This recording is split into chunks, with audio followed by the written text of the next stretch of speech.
अस्सलाम वालेकुम प्यारे बच्चों, उम्मीद है आप बिल्कुल खैरियत से होंगे और कर रहे हैं पिछले सबक वाली बातों पर अमल। और मैं आपके सामने हूँ आपको खुशामदीद कहने के लिए मालूमात आमा क्लास 100 में। जी हाँ, जो हमने पढ़ा था पीछे सबक वो क्या था? बिल्कुल ग़िज़ाइयत के बारे में और मतवाज़न ग़िज़ा के बारे में। तो कौन खा रहा है बिल्कुल मतवाज़न ग़िज़ा और किसने किया है परहेज़ बाहर के खानों से? शाबाश। जी हाँ बच्चों, ये हमारी सेहत के लिए बहुत ज़रूरी है कि हम खाएं फल और सब्जियां, खाएं अंडा और गोश्त, और अपनी खुराक में करें शामिल दूध भी। और ये सब बहुत ज़रूरी हैं हमें सेहतमंद रखने के लिए और हमारे बड़े होने के लिए। जी, अब चलते हैं अपने सबक की मशक की तरफ और इसको करते हैं हल और देखते हैं किसने की थी अच्छे से दोहराई और कौन देता है ज़्यादा सवालात के जवाबात। चले करते हैं मशक को हल। जी तो बच्चों, लेते हैं सबक का जायजा और देखते हैं पहला सवाल जो है दुरुस्त जवाब पर टिक का निशान लगाएं। तवानाई का सबसे बड़ा और अहम जरिया है फल, सब्जियां या अनाज? जी, अनाज। फल और सब्जियां फराहम करते हैं हयातीन और नमकियात। ग़िज़ाइयत के लिहाज से एक मुकम्मल ग़िज़ा है दूध।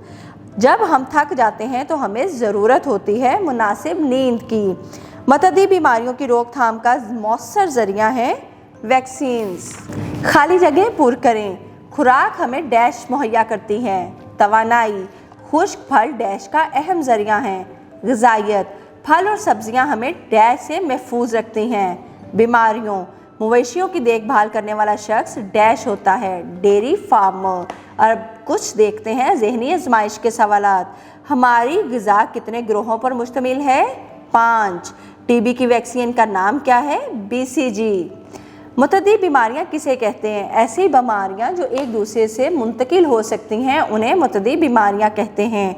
हमें दूध और इसकी मसनूआत से क्या फ़ायदा हासिल होता है? जी हाँ, हड्डियां मजबूत होती हैं और दांत मजबूत होते हैं क्योंकि उसमें होता है कैल्शियम। हमें फल और सब्जियां क्यों खानी चाहिए? फल और सब्जियां हमारे जिस्म की ज़रूरियात को पूरा करती हैं और हमें बीमारियों से महफूज रखने के लिए बहुत अहम किरदार अदा करती हैं। खाने की कौन सी अशिया बच्चों की बेहतर नशोनुमा में मावन हैं? और वो हैं दूध से बनी हुई चीज़ें, फल, सब्जियां, गोश्त और अंडे।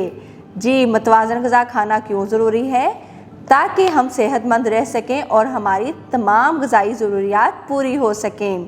अगर हम ज़्यादा अरसे तक किसी मखसूस ग़िज़ा ग्रोह का इस्तेमाल ना करें तो इससे क्या नुकसान होगा? इससे हमारे जिस्म में उस ग़िज़ाई अज्जा की जो है न्यूट्रिएंट्स की कमी हो जाएगी। क्या सुबह के वक्त ज़्यादा देर तक सोना सेहत के लिए बेहतर है? जी नहीं, सुबह देर तक सोना हमारी सेहत के लिए बेहतर नहीं है। इसलिए हमें सुबह सवेरे उठने की आदत को अपनाना चाहिए। जिस्म को फाल रखने के लिए कोई एक वर्जिश तजवीज़ करें। जी, सैर करें और बच्चे तो खेल कूद कर भी अपनी वर्जिश की कमी को पूरा कर सकते हैं। अब देखते हैं मालूमात की जांच। खुराक के अहम ग्रोह कौन से हैं? इनके नाम बताएं। जी, खुराक के ग्रोह कौन से हैं? फल, सब्जियां, दूध और इससे बनी हुई चीज़ें, अंडे और गोश्त और अनाज। मुतवाज़न ग़िज़ा किसे कहते हैं? ऐसी ग़िज़ा जिसमें तमाम ग़िज़ाई अज्जा पाए जाएँ उसे मुतवाज़न ग़िज़ा कहते हैं। ज़ाती सफाई के 5 तरीके लिखें।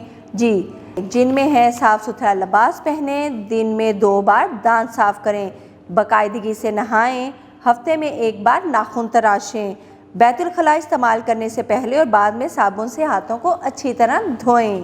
अच्छी सेहत के लिए वर्जिश की क्या अहमियत है? तहरीर करें। जी, वर्जिश हमारे जिस्म को मजबूत और सेहतमंद रखने के लिए बहुत ज़रूरी है। वर्जिश करने से हमारा जिस्म मजबूत होता है। मुतअद्दी बीमारियां कौन सी होती हैं? कोई से 3 नाम लिखें। जी, ऐसी बीमारियां जो एक दूसरे से मुंतकिल होती हैं इनको मुतअद्दी बीमारियां कहते हैं, जैसे नज़ला, ज़ुकाम और खांसी। और कुछ तहकीक, आपके गुज़श्ता रोज़ के खाने में कौन कौन सी ग़िज़ाई ग्रोह शामिल हैं और इसको करेंगे आप खुद। एक प्रोजेक्ट भी आपके लिए सेहतमंद ज़िंदगी के लिए सफाई की अहमियत के उन्वान पर एक पोस्टर चार्ट तैयार करके कमरा जमात में अवेज़ा करें। کچھ رہنمائی اساتذہ کرام کے لیے۔ طلباء کو خوراک کے مختلف گروہوں کے متعلق بتائیں اور ان کی اہمیت واضح کریں۔ انہیں بتائیں صحت مند زندگی گزارنے کے لیے ہمیں مختلف غذائی کھانے چاہیے۔ انہیں بتائیں کہ ہمیں مختلف غذائیں کھانی چاہیے۔ طلباء کی تحقیق کریں اور پروجیکٹ میں دی گئی سرگرمیاں حل کرنے میں رہنمائی کریں۔ جی تو پیارے بچوں، مجھے یقین ہے کہ آپ کو ان سوالات کے جوابات اچھے سے سمجھ آ گئے ہوں گے اور آپ نے اس سبق سے لی ہوں گی بہت ساری معلومات اپنی غذا کے بارے میں بھی، کہ ہمیں کیا کھانا ہے اور کیا نہیں کھانا اور کن چیزوں سے پرہیز بھی کرنا ہے، اور ہمیں رکھنا ہے اپنی صفائی کا کیسے خیال۔ اس امید کے ساتھ کہ آپ کریں گے ان تمام باتوں پر عمل اور رکھیں گے اپنا بہت سارا خیال، اور یہ معلومات پہنچائیں گے اپنے دوستوں اور اپنے گھر والوں تک بھی۔ اب مجھے دیں اجازت، ملیں گے ایک نئے سبق کی نئی ویڈیو میں۔ تب تک کے لیے اللہ حافظ۔